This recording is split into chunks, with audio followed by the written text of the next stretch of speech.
웰컴맨 밀리티오와로 어서오세요. 오늘은 2020 수능특강 영어 유형편 12강 그 두 번째 시간입니다. 오늘 좀 BGM이 좀 생소하죠. 이 곡은 이소라님의 신청곡이라는 노래인데요. 거기에서 방탄소년단의 슈가가 이제 랩 부분을 피처링을 했었는데 이 가사를 선생님이 들었는데 너무나 와닿아요. 어렵게 공부를 하고 있는 고등학교 3학년 학생들 그리고 다시 도전을 하고 있는 우리 N수생 학생들에게 선생님의 강의 자체가 위로가 되기를 바라면서 이 영상을 항상 업로드를 하고 있거든요. 그래서 오늘 선생님의 강의를 마치고 나서 한번 이소라님의 신청곡이라는 곡을 꼭 한번 다시 들어보기를 바랍니다. 자, 그러면 절대 독해 공략법부터 오늘 수업 다시 시작을 해보도록 할게요. 글의 흐름에 무관한 문장을 찾기에서 여러분들이 반드시 조심하셔야 되는 부분이 일단은 내가 무조건 연결성을 가지고 문제를 풀려고 하면은 주제에서 벗어나는 경우가 굉장히 많이 있어요. 선생님의 요지는 뭐냐면 일단 우리가 주제문을 정확하게 파악하는 게 중요하고요. 그 다음에 이제 주제문에서 어긋난 문장이나 아니면 반대되는 의견을 여러분들이 고르실 수 있어야 됩니다. 단 주의해야 하는 것은 요즘에 우리 연결어가 들어가 있는 문장이 굉장히 많이 있어요. 그럼 적어도 연결어고 같은 경우에는 바로 앞에와 뒤의 연결상의 흐름을 보는 것은 당연하겠습니다. 하지만 연결어가 있지 않는 경우라면 여러분들이 무조건 앞과 뒤에 있는 문장과의 연결성을 보는 것이 아니라 결국에는 주제문을 중점적으로 해서 여러분들이 문제를 푸는 게 바로 이번 강의의 절대 독해 공략법이라고 할 수 있겠습니다. 자, 그러면 우리 절대 독해 공략법을 가지고서 12강의 3번 문제 어떻게 풀리는지 먼저 보도록 하겠습니다.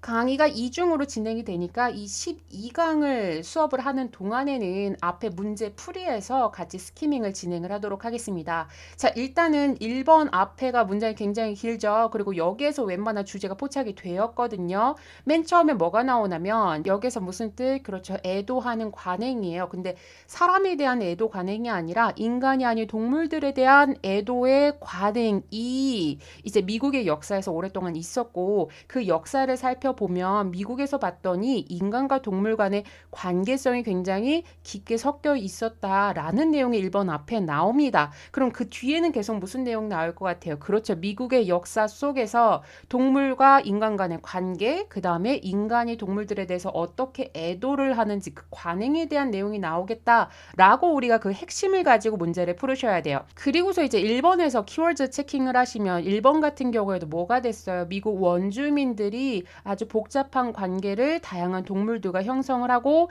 있었다라는 내용이 나오면서 동물들의 예시가 이제 나열이 되어져 있고요. 2번에서는 이제 뭐가 나오냐면 그 원주민 중에서도 특히 예를 들어서 이제 사냥을 하는 부족이 있어요. 그럼 사냥을 한다는 건 동물들을 잡아먹게 되잖아요. 그럼 앞에 있는 내용과 약간 대조될 것 같은데 여기에서 핵심은 뭐냐면 사냥을 하는 부족들도 마찬가지로 동물들에 대해서 굉장히 존경심을 표했다라고 이야기를 합니다. 자, 그럼 존경하는 동물을 어떻게 잡아먹어? 잡아먹을 수밖에 없었겠죠. 하지만 그 동물을 죽였을 때 어떻게 되어줘야 된다? 적절한 방법 그리고 의례적인 방법으로서 동물들이 죽여져야만 했다라는 이제 내용이 나옵니다. 그리고 나서 이제 3번에서 키워드를 체킹을 하려고 하는데 3번의 맨 앞에가 뭐가 나오냐면 갑자기 이제 사냥 기술이 나와요. 그럼 오케이, 그 사냥 기술에 있어서도 동물들 어떤 존경하는 뭐 의례적인 행사가 있었나라고 이제 글을 읽어보려고 했는데 여기선 그냥 단순히 그 사냥의 전략이 다양했다. 예를 들어서 활의 개발이라든지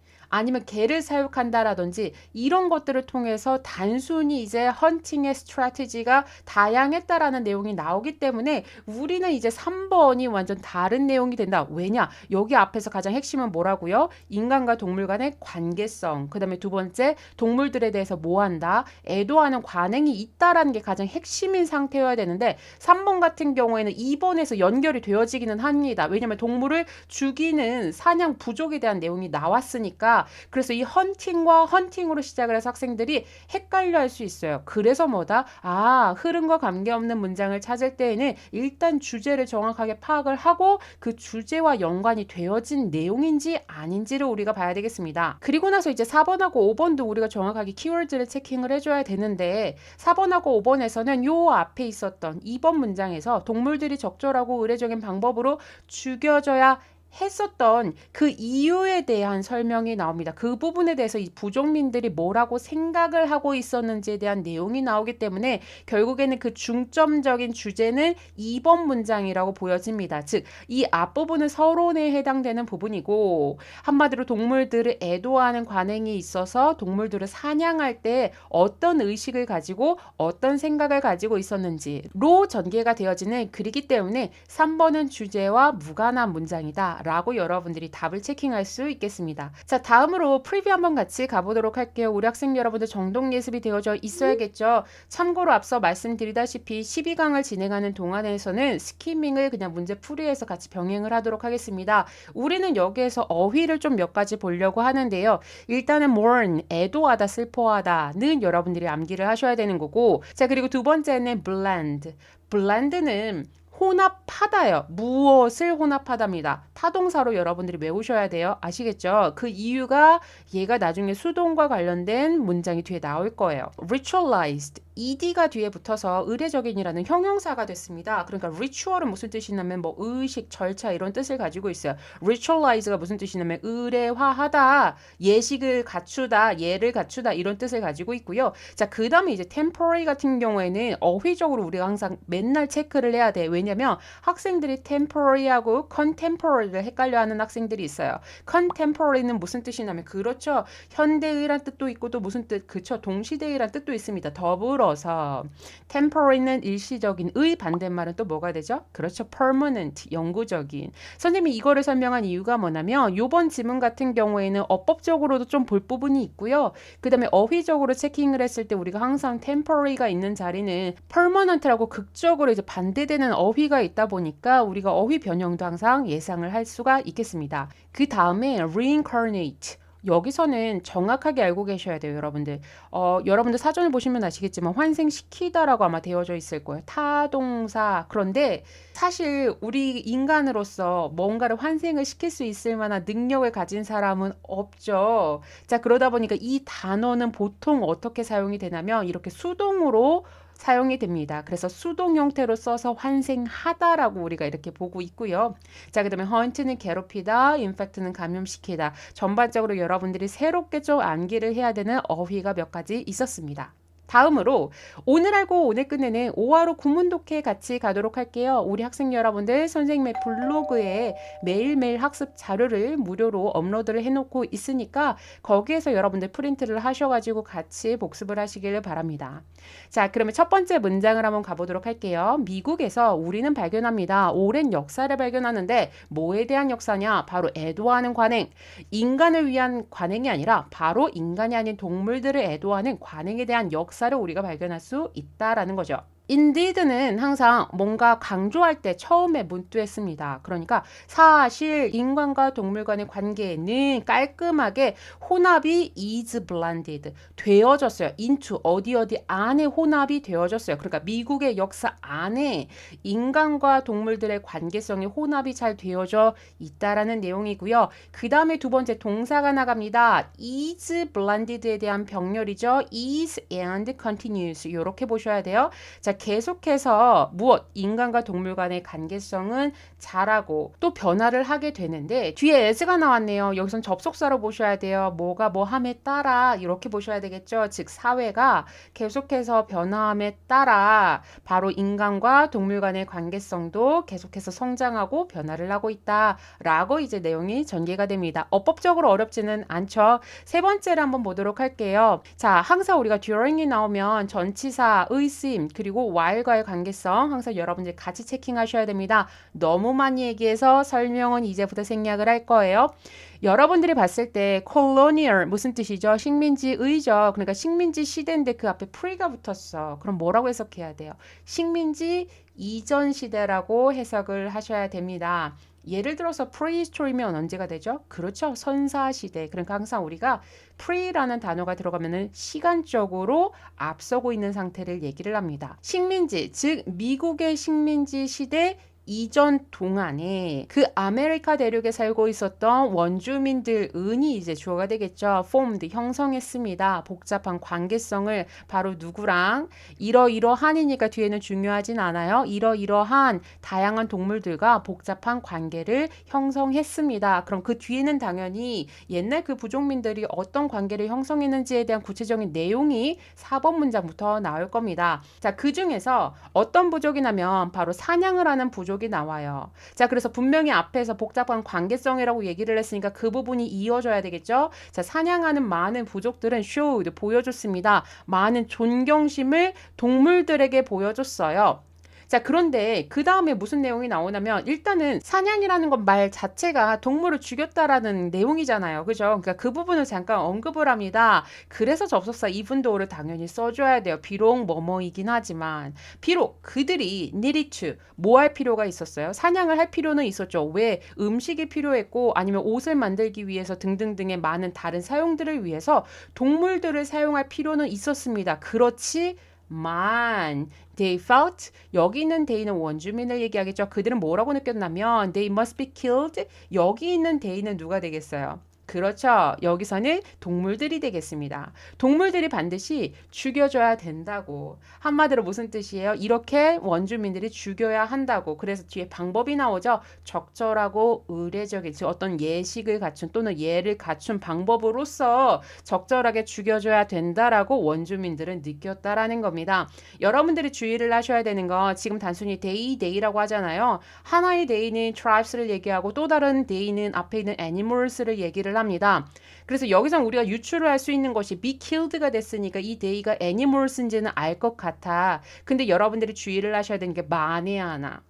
이 뒤에 목적어 them이 나왔습니다. 자, 그렇게 됐을 경우에는 이때 이 they는 누가 되는 거야? 앞에 있었던 tribes. 바로 이 부족이 되는 거고요. 이 부족이 그들을 그 다음에 뭐가 나와야 돼요? 죽여야 한다라고 해서 must kill이라는 능동이 나와야 됩니다. 그러니까 여러분들이 우리가 구문 독해를 통해서 어법도 유추를 할 수 있고 지시하는 대상도 우리가 유추를 할 수가 있겠죠.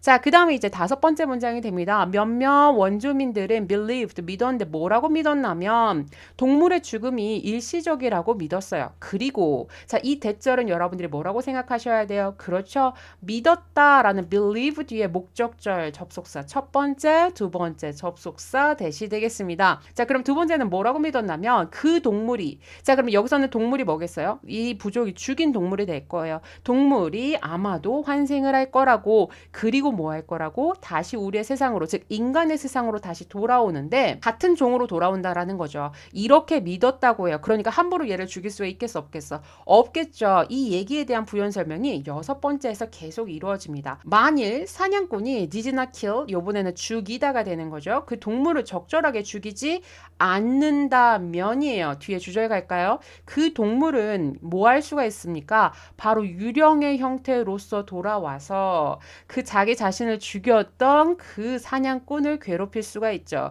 그리고 아마도 어떤 가능성이 있을 것이다. 그를 질병으로 감염시킬 수 있을 것이다. 라고 이제 부족민들이 믿었기 때문에 그 동물을 함부로 죽일 수 없었다라는 얘기가 이제 나오는 겁니다. 리뷰로 같이 가보도록 하실게요. 앞서서 선생님이 얘기를 했기 때문에 유추는 될 겁니다. 무슨 내용? 그렇죠. 선생님 어휘 얘기하려고요.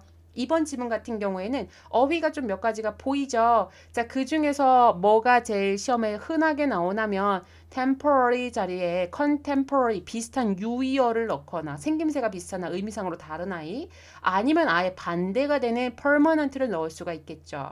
다음으로 properly 같은 경우에도 사실은 뭐 할 수 있어요? 여기 앞에 임이 붙으면 improperly 하면 부적절 하게가 되는 거죠. 그래서 단어가 좀 유추가 되기는 합니다. 근데 요번 지문 같은 경우에는 우리 수능 특강의 지문이 워낙 많다 보니까 그 중에서 굳이 얘를 집어서까지 시험을 내고 싶은 생각은 선생님은 안 들어요. 근데 우리가 항상 내용적으로 어떤 어휘가 왜 쓰였는지 그 다음에 정확한 해석을 해나가는 과정이 중요하기 때문에 선생님이 복습용으로 이 어휘를 보여드리는 겁니다.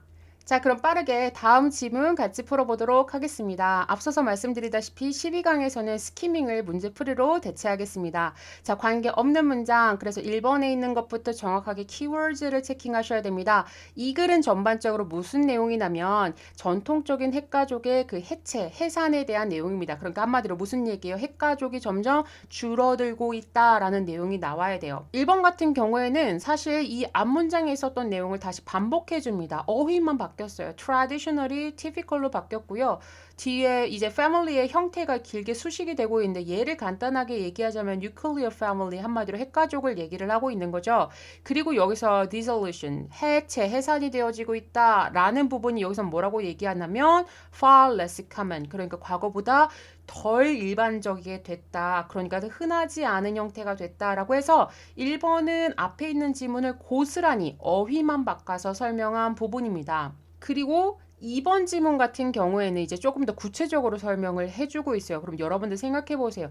핵가족이 점점 줄어들고 있다. 이거는 우리가 뭐라고 생각할 수 있어요? 인구의 수가 줄어들고 있다라고 생각할 수도 있죠. 근데 여기서는 그 원인을 거기에다가 둔 것이 아니야. 아빠, 엄마, 아이들이 같이 살고 있는 핵가족 수는 줄어들어. 그리고 사실 전 세계적으로 인구의 수도 줄어들어. 근데 뭐는 늘어나고 있어? 가구의 수는 늘어나고 있어요. 자, 그러면 인구의 수는 줄어드는데 가구의 수가 늘어난다라는 것은 결국에는 가족 단위가 더 쪼개졌다라는 것을 의미를 하겠죠. 자, 그리고 나서 이제 3번에서 뭐가 나오냐면 이러한 현상에 대해서 소비의 형태가 어떻게 바뀌었다가 3번부터 5번까지 이루어져요. 결국엔 우리가 3번부터 5번까지 답을 추려내야 되는데 3번에서 핵심은 뭐냐면 소비자들이 어떤 물건을 구매하고 소유하는 것 대신에 일시적으로 그 물건을 갖기를 원하는 소비 형태가 나왔다라는 내용이 나옵니다. 자, 그리고 나서 이제 4번 같은 경우에도 똑같이 소비에 대한 내용이 나오고 있는데 4번에서 이제 durable이라는 단어가 보이죠. consumer durable. 여러분들 어휘를 찾아보시면 아시겠지만 무슨 뜻이에요? 그쵸? 내구 소비재? 한마디로 무슨 뜻이야? 내구성이 있어서 튼튼해서 오래 사용하는 것들에 대한 예시가 뒤에 나오잖아요. 이런 것들에 대한 수요가 높아지고 있다, 증가하고 있다가 나와요. 그럼 얘는 어떻게 되는 거야? 3번하고 4번이 완전 반대가 되는 겁니다. 자, 그런데 우리가 답을 고를 수 있는 요지는 뭐냐면 결국에는 앞뒤의 연결성이 아니라 선생님이 가장 핵심을 찾으라고 했죠. 여기에서 핵심은 전통적인 핵가족이 사라지고 있다. 한마디로 인구수가 줄어들더라도 가구수가 늘어나고 있다. 거기에 따른 소비의 형태에 대한 내용이 뒤에서 쭉 이루어지고 있는데 3번에서는 전혀 그 가구수와 관련된 또는 가족의 형태와 관련된 내용은 전혀 없어요. 그리고 여기에서의 가장 핵심은 사람들이 그냥 일시적으로 물건을 구매하고 소유하는 것보다는 일시적으로 이용만 하는 것을 좋아한다라고 얘기를 하죠. 그리고 나서 4번 같은 경우에는 일시적과 정반대되는 내구성이 좋아서 오래 사용할 수 있는 그런 소비재의 수요가 증가하고 있으며 그 이유가 바로 무엇 때문이냐면 인구라기보다는 가구수와 관련이 되어져 있다라고 이제 말을 하는 거죠. 5번에서도 이제 4번에 대한 뒷받침이 되는 문장이라고 여러분들이 확인을 하실 수가 있겠습니다. 그러면 결국에 이 12강의 4번을 틀린 학생들 같은 경우에는 이렇게 생각을 해야 돼요. 아직도 주제문을 파악을 하고 그 다음에 키워드를 체킹하는 과정이 덜 됐다. 그래서 만에 하나 우리가 주제문과 키워드를 체킹 안 한 상태에서 3, 4, 5번을 읽으면 내용이 연결되는 것 같고 뭐가 중요한지를 잘 모르겠다 이거죠. 결국에는 핵심이 되는 주제와 키워드를 체킹하는 게 그만큼 중요하다. 그래서 우리가 여기에서는 3번으로 답을 고를 수 있어야겠습니다. 자, 다음으로 프리뷰 한번 같이 가보실게요. 우리 학생 여러분들 정독 예습이 되어져 있으니까 주제 정도는 파악을 해오셨겠죠. 어휘가 조금 많아서요. 자, 참고적으로 각조로 표시되어져 있는데 여러분들이 흔히 많이 보셨을 겁니다. 그래서 dissolution, 해체, 해산, 분해, 그리고 divorce, 이혼하다고요. 내구 소비재가 뭔가요? 라는 학생들이 있어요. 한마디로 durable, 여러분들 그 선전에서 듀라셀 그 건전지 있죠. 거기에서도 들어봤을 거예요. durable 이제 견고한이란 뜻이죠. 튼튼한. 그러니까 한마디로 튼튼한 소비재, 오랫동안 사용할 수 있는 것들. 우리가 생각하는 그냥 큰 가전제품들을 전부 다 내구 소비재라고 이제 볼 수가 있겠습니다. 자, 그리고 나서 얘는 어법이랑 좀 관련이 되어져 있는데요. correlate, 상관 있다예요. 얘는 타동사보다는 자동사로 더 많이 쓰입니다. 여러분들 앞에 COR, core를 이제 빼고 나서 relate 하면 뭐 떠올라요? relate A with B. 그래서 relate는 보통 타동사로 더 많이 쓰죠. 그래서 A와 B를 연관 짓다고요. 그냥 correlate면은 그냥 연관 있다, 상관 있다라는 자동사로 많이 쓰입니다. 선생님이 자동사와 타동사 얘기를 하는 부분은 이따가 우리 관계대명사 때문에 여러분들이 반드시 기억을 하실 필요가 있겠습니다. 그래서 우리가 단순히 어휘를 외울 때, 특히 동사를 외울 때 적어도 타동사인지 자동사인지 정도는 여러분들이 파악을 하셔야 나중에 어법적으로 문제를 풀 때 걔가 하나의 단서가 될 수가 있겠습니다. 자, 다음으로 오늘 알고 오늘 끝내는 5화로 구문 돕기 한번 같이 가보도록 하겠습니다. 자, 첫 번째 문장이요. 자, 오늘은 왜 다 미국 얘기일까요? 자, 뒷문장을 보셨을 때 미국에서 a trend, 어떤 경향이 has been 있어 왔어요. 지금 주어 동사가 도치됐죠? 앞에 있는 there는 여러분들 부사하니까 없다라고 보셔야 됩니다. 그럼 뭐에 대한 이제 트렌드냐면 toward의 수식을 받고 있는 거죠. 전통적인 핵가족의 해체에 대한 경향이 있어 왔습니다. 그러니까 한마디로 미국에서 그러한 트렌드가 과거부터 지금까지 계속해서 진행이 되어지고 있기 때문에 여기서 현재 완료를 썼다라고 보셔야 되겠죠. 자, 그리고 나서 2번 별표, 2번 문장 같은 경우에는 중요한 어법 하나 나갈 거예요. 여러분들 with 보면 빨리 뭐 체크하셔야 돼요? 그렇죠. with, 명사, 분사. 즉 뭐다? 얘는 독립분사 구문이다. 즉 주절의 주어와 이 people, 주어가 다른 형태고요. 그래서 해석은 어떻게 하죠? 명사가 동사 ing 한 상태로 또는 하는 동안에라는 일반적으로 거의 동시 동작으로 우리가 사용이 되어지고 있습니다. 그런데 선생님이 여기서 여러분들한테 그걸 좀 보여주려고요. 해석적으로는 여기는 사람들이 더 늦게 결혼을 하고 더 자주 이혼을 하게 됨에 따라 그렇게 함으로써가 돼요. 그래서 얘는 사실 우리가 접주동으로도 충분히 바꿀 수가 있어.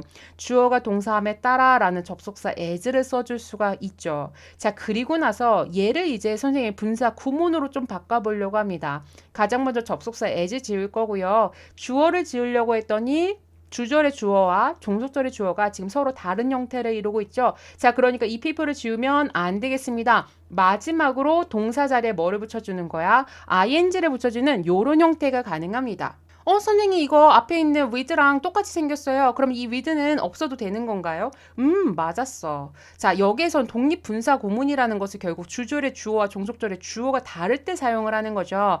그 중에서 특히 이 with라는 전치사를 쓰면 얘는 뭐뭐 한 채로 뭐뭐 하는 동안에라는 동시적인 상황 또는 동시적인 상태를 강조할 때 이 with 명사 분사를 써준다라고 여러분들이 기억을 하시면 될 것 같아요. 사실 어법을 푸는 것은 어렵지는 않아. 왜냐면 예를 들어서 우리가 divorcing 자리에 밑줄이 쳐져 있으면 앞에 end에 걸렸으니까 병렬이죠. 자, 그럼 여기에 있는 ing는 왜 왔을까를 우리가 파악을 하려고 앞으로 갔을 때 첫 번째 독립분사 구문이기 이전에 어쨌든 전치사가 이끄는 전치사 구자리에는 본동사가 있을 수 없잖아요.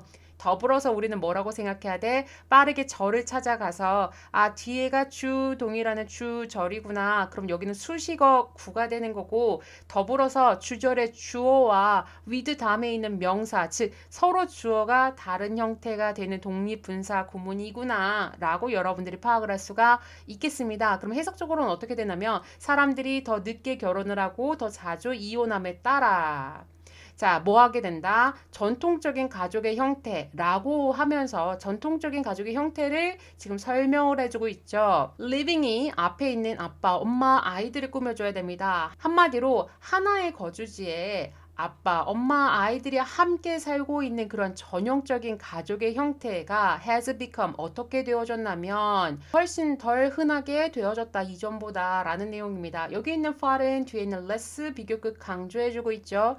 자, 그 다음에 세 번째요. 더 최근에 비슷한 그런 트렌드가 서유럽에 있었는데 그 트렌드가 has resulted in이니까 어떤 결과를 야기하다라고 해석하셔야 돼요. 어떤 결과를 야기했냐면 바로 증가, 가구 수의 증가를 야기시켰습니다. 그리고 이러한 경향은 심지어 어떤 국가들에서도 있어졌는데 그 국가에 대한 설명을 where이라는 관계 부사로 수식을 해주고 있네요. 여러분들이 뒷문장이 완전한 것을 가지고서 여기서 관계부사 where를 쓸 수 있어야 되는데 경우에 따라서는 아직도 그런 학생들이 많아. 선생님이 이거 11강 마지막 시간이었었나요? increase, decrease, develop 같은 경우에는 자동사랑 타동사 둘 다 사용이 가능하다라고 얘기를 했었죠.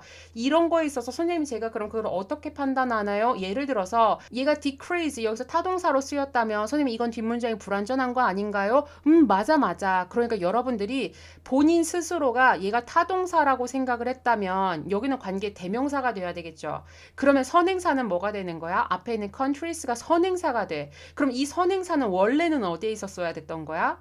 그렇죠. 목적격 관계대명사를 만들기 이전의 형태를 생각을 해보자고요. 얘가 원래는 decrease 뒤에 있었어야 돼. 맞죠? 자, 그러니까 국가가 줄어들다. 말이 돼요, 안 돼요? 말이 안 되죠. 다시 한 번 더. 선생님이 지금 설명하는 것은 이따가 4번 문자 whose 설명할 때도 같은 내용이 됩니다.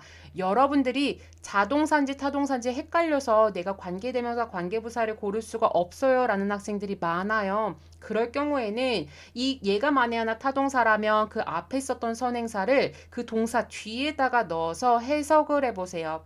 여기 같은 경우에는 전반적인 인구가 뭐하다? 국가들을 줄어들게 하고 있다. 말 안 되죠? 그러니까 여기선 decrease가 타동사가 아니라 자동사로 사용이 됐으므로 주어, 그 다음에 자동사, 문장이 완전해서 나는 관계부사가 답이야 라고 여러분들이 정확하게 체크할 수 있어야겠습니다. 자, 이러한 결과는 앞에 있는 문장을 나타내겠죠. in turn 결국에가 되고요. 지금 동사의 시제가 has increased가 됐네요. 그러니까 증가시켰다라는 어느 하나의 시점으로 보는 것이 아니라 과거부터 지금까지 계속 증가를 시키고 있는 겁니다. 더불어서 이번에는 increase 다음에 뒤에 목적어라는 명사가 나왔잖아요. 그러니까 여기에선 increase가 타동사로 여러분들이 보셔야 되는 겁니다. 이러한 결과가 결국에는 수요를 증가시키고 있는데 바로 뭐에 대한 수요의 증가? 내구 소비재, 즉 예를 들어서 세탁기나 아니면 오븐과 같은 그런 내구 소비재에 대한 수요를 증가를 시켰다. 여러분들이 이렇게 보셔야 됩니다. 여기까지가 이제 완전한 주절이 됐어요. 그리고 나서 후주가 나왔습니다. 우리 학생들이 소유격 관계대명사를 잘 못 찾아. 무슨 얘기냐면 일단 주격 관계대명사랑은 여러분들이 잘 비교를 할 수 있죠. 왜냐면 뒤에 주어가 있는지 없는지를 파악을 하면 되니까. 뒤에 같은 경우에 지금 어떻게 됐어요? 주어가 왔다. 맞죠? 자, 그런데 문제는 뭐냐면 얘가 만에 하나 목적격 관계대명사를 여러분들이 파악을 못하다 보니까 이 자리가 소유격 관계대명사라는 걸 잘 모르는 거예요. 일단은 선생님이 전명구는 괄호 쳤어요. 그러면 우리는 correlate 이 하나만 가지고 이 자리가 목적격 관계대명사인가 아닌가를 체크를 할 필요가 있습니다. 맞죠? 자, 그런데 선생님이 이미 앞에서 3번에서 설명했던 거랑 똑같아. correlate 내가 왠지 relate A with B라고 생각해서 뒤에 목적 없으니까 여기에 which 맞았어. 잘 보세요. 만에 하나 우리 시험에서 여기에 which라고 밑줄이 쳐져 있었어. 그럼 우리 학생 여러분들이 일단 주어는 있는데 correlate relate A with B 뒤에 목적 없네. 그러니까 which 맞았어. 목적격 관계대명사 이럴 가망성이 있죠. 분명히 있어. 그래서 선생님이 무슨 얘기를 하냐면 그런 동사들 있잖아요. increase, decrease, develop처럼 자동사, 타동사 다 되는 아이들. 자, 그 다음에 두 번째는 뭐야? 내가 확실하게 자동사인지 타동사인지 모르겠어 라는 이런 동사들이 있어요. 그러면 얘네들은 무조건 뭐 해보라고? 여기 선행사는 일단 내구 소비재죠. 이 내구 소비재를 어디 뒤에다가 이 동사 뒤에다가 넣어서 해석을 해보는 거야. 자, 그럼 판매가 내구 소비재와 관련되다. 말이 돼요? 안 돼요? 말이 안 되죠. 우리 학생 여러분들이 여기에서는 relate A with B가 생각이 나더라도 correlate에 대한 확신이 없어. 그리고 아까도 얘기를 했지만 correlate는 자동사랑 타동사랑 둘 다 사용이 가능한데 심지어 그것도 내가 잘 몰라라고 했을 경우에는 선행사를 이 동사 뒤에다가 넣어보라고요. 그랬더니 지금 말이 안 돼. 그러면 얘는 일단 주어 있으니까 주격 관계대명사 아니고 그리고 뒤에 동사가 타동사가 아니야. 그러니까 이 자리도 역시 마찬가지 목적격 관계대명사는 안 된다라고 봐야 되는 겁니다. 그래서 여기서는 sales 앞에 뭐가 붙었냐면 그것의 판매라고 해서 지금 소유격 대명사가 빠진 거예요. 아시겠죠? 확실한 건 이제 우리가 주격 관계대명사 아닌지는 분명히 체크를 예전부터 잘했어요. 근데 두 번째는 목적격 관계대명사였었는데 그거 하는 방법 선생님이 알려줬다. 알겠죠? 선행사를 동사 뒤에다가 넣어서 해석을 해보면 얘는 목적격 관계대명사도 아니야. 그래서 이 자리에 위치에 밑줄이 쳐져 있었다면 적어도 일단은 주격 또는 목적격은 아니야 라고 여러분들이 답을 고를 수 있어야겠습니다. 아시겠죠? 자, 그래서 이런 내부 소비재의 판매가 관련이 되어져 있어요. 무엇과 관련이 되어져 있냐면 자, 뒤에 봤더니 rather than 나왔네요. 뭐라기보다니죠. 그러니까 인구의 수라기보다 가구의 수와 연관이 되어져 있다. 그럼 결국에 뭐예요? 앞에서 그 얘기했었죠. 인구수가 감소를 하는 국가에서도 가구의 수가 증가하고 있다라고 얘기를 했죠. 그러니까 가구의 수가 증가를 한 내구 소비재의 수요도 당연히 증가를 하게 되는 그런 형태가 되는 겁니다. 자, 그럼 마지막 문장이요. 또한 한 다음에 뒤에 잘 보세요, 여러분들. 자, 이 자리에 왜 복수와 함께 그렇죠. 여러분들이 빠르게 언을 찾아갈 수 있어야 돼요. increasing 나왔다라고 해서 앞에서 자꾸 무엇무엇의 수, 인구의 수, 가구의 수라고 해서 자꾸 더 넘버리 나왔었어. 그거를 여러분들이 연관지어서 생각하면 안 돼요. 여기서는 어가 나왔습니다. increasing을 지우면은 a number of면 뭐라고 해석해야 돼? 많은이라고 해석해야 되잖아. 그러니까 여기서는 뭐라고 해야 돼요? 점점 더 많아지는 여성들이라고 해석하셔야 되고요. 동사는 당연히 복수가 되셔야 됩니다. 여성들이 일을 하고 있어요. 바로 집이 아닌 밖에서 일을 하고 있고요. 그리고 이러한 것은 일종의 어떠한 상황 또는 현상이라고 볼 수가 있습니다. 참고로 자, 여러분들이 요거 조심하셔야 되는데요. 이 콤마 사이에는 선생님이 주격관대 플러스 비동사 생략됐다라고 했어요. 왜냐면 여기에서의 선행사는 앞문장 전체 그러니까 점점 더 많아지는 여성들이 집 밖에서 일하고 있는 것은 a situation, 어떤 현상이다 라고 해서 주격관대 플러스 비동사가 생략됐다라고 해도 무관하고요. 아니면 이런 앞에 있는 문장 전체와 이 상황이라는 동격으로도 봐도 상관은 없습니다. 선생님의 요지는 뭐냐면 콤마 뒤에는 명사 하나야. 즉 나머지는 이 명사를 수식해주는 아이들이 나와요. 그럼 한마디로 점점 더 많아지는 여성들이 집 밖에서 일을 하고 있다라는 이 현상이 바로 뭐 할 수 있는 거예요? 수요를 증가시키겠죠. 뭐에 대한 수요? 냉동식품이라든지 아니면 보육시설 센터 이런 것들에 대한 수요도 역시 증가를 시키는 하나의 현상이 되었다라고 이제 여러분들이 파악할 수 있겠습니다. 내용적으로는 어려움이 없었죠. 그러면 이제 리뷰 같이 가보실게요. 요번에 사실 오늘 선생님이 같이 수업을 했었던 이 3번하고 4번 지문 같은 경우에는 막 로직상으로 엄청 어려운 부분은 없었거든요. 대신 이 4번 지문 같은 경우에는 3번보다는 약간 더 가망성은 있어요. 왜냐면 학교 선생님의 less를 뭘로 바꿀 수 있겠죠? decreasing을 increasing으로 바꿀 수도 있을 거고요. 부스트는 demand, 수요를 증가시키다, 즉 수요를 감소하다라는 reduce로도 이제 바꿀 수가 있겠다, 맞죠?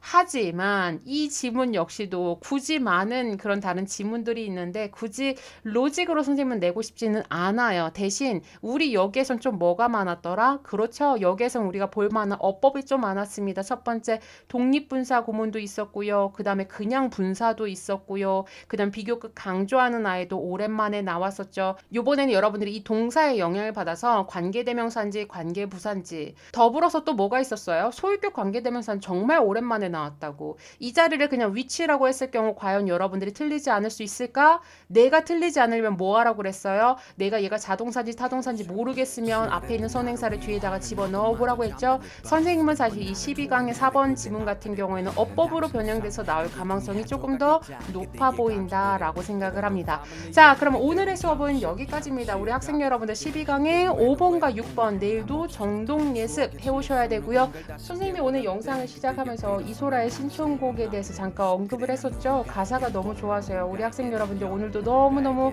고생 많았고요. 여러분들에게 위로가 되는 노래가 되었으면 좋겠네요. 그러면 오늘도 12강의 3번과 4번은 오늘 알고 오늘 끝내셨길 바랍니다. 언제나 당신의 삶을 위로할 테는 모든 느낌